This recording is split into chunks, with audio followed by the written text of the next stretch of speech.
नमस्कार. तर मी ज्यावेळेस बिझनेस चालू केला त्यावेळेस मी सांगितलं होतं, की मी एकटी कधीच पुढे जाणार नाही. तुम्हा सगळ्यांना सोबत घेऊनच पुढे जाणार आहे.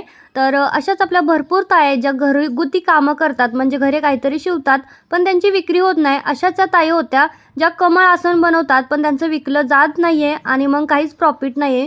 तर माझं असं म्हणणं आहे, की आपण बाहेरून जे मार्केटमधून घेतो ना, तीच वस्तू जर आपण घरगुती बायकांकडून घेतली ना, तर त्यांचाही फायदा होईल आणि आपल्यालाही छान वाटेल, की आपण कोणाची तरी थोडीफार मदत करतो सेलरपेक्षा जास्त. तर तुम्ही बघू शकता याला छान असं पाइपिंग वगैरे केलेलं होतं या कमळ आसनला आणि तुम्ही ह्या ज्या कमळ आसनच्या पाकळ्या त्याच्यावरती दाबलं का नाही, ती उभा राहतात पाकळ्या आणि खूप सुंदर असं दिसायला आणि हेच नाही तर वेगवेगळे कलर, वेगवेगळे पॅटर्न त्यांच्याकडे अवेलेबल आहेत.